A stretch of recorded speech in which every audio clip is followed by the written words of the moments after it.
নমস্কার বন্ধুরা, কিভাবে চালতা দিয়ে একটা চালতার টক রান্না করব দেখেন। আমরা এখানে আমি আস্তা চালতা নিয়েছি, চালতাটাকে এইখানে কেটে ধুয়ে পরিষ্কার করে নিয়েছি। এখানে কাজু কিশমিশ আর কয়েকটা খেজুর নিয়েছি, আর এখানে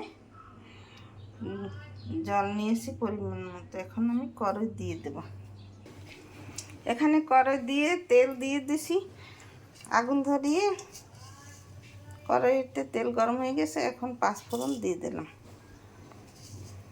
আমের চাটনি তো সবাই খায়, আমি একটা নতুন চাটনি করে দেখাচ্ছি, চালতার চাটনি। এখন চালতাটাকে এই তেলের মধ্যে দিয়ে দেব।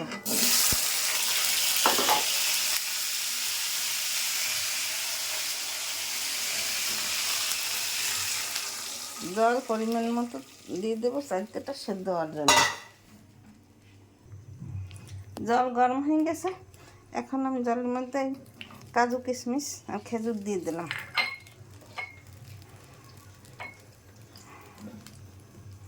এখন একটু হলুদ দিয়ে দিলাম সামান্য, লবণ দিয়ে দিলাম 1 চামচ।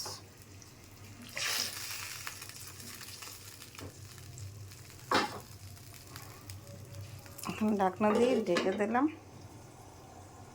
2 মিনিটে ফিরে আসছি, আর ঢাকনা তুলে দিয়ে দিলাম।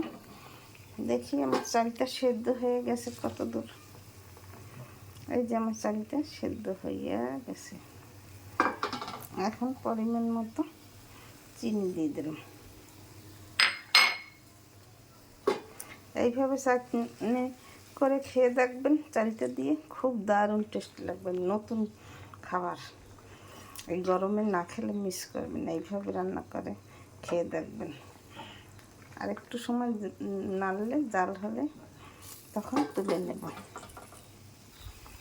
আমি ঢাকনা তুলে দিয়েছি।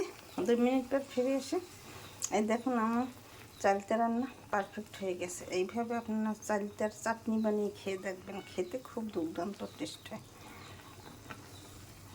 দেখুন দেখতে কত সুন্দর হয়েছে, খেতেও খুব সুস্বাদু লাগবে। কে কে খেয়েছেন, কে কে খান নাই, না খেলে মিস করবেন এই গরমে। এইভাবে ছোটো চালতা নিতে হয়, যখন চালতার আঠি হয় না তখন চালতাটা নিয়ে রান্না করলে সেই চালতার সেই স্বাদ। কে কে খেয়েছেন আর কে কে খান নাই, এভাবে রান্না করে খেয়ে কমেন্ট করে জানাবেন যে কী সেই স্বাদ হয়। আমার রান্না তৈরি হয়ে গেছে, দেখুন কত সুন্দর হয়েছে। এইভাবে আপনার ঘরে তৈরি করে খেয়ে দেখবেন, খেতে সুস্বাদু লাগবে। আমার চ্যানেলটিকে সাবস্ক্রাইব করে লাইক কমেন্ট শেয়ার করে পাশে থাকুন। আমার ভিডিও ভালো লাগলে লাইক কমেন্ট শেয়ার দিন।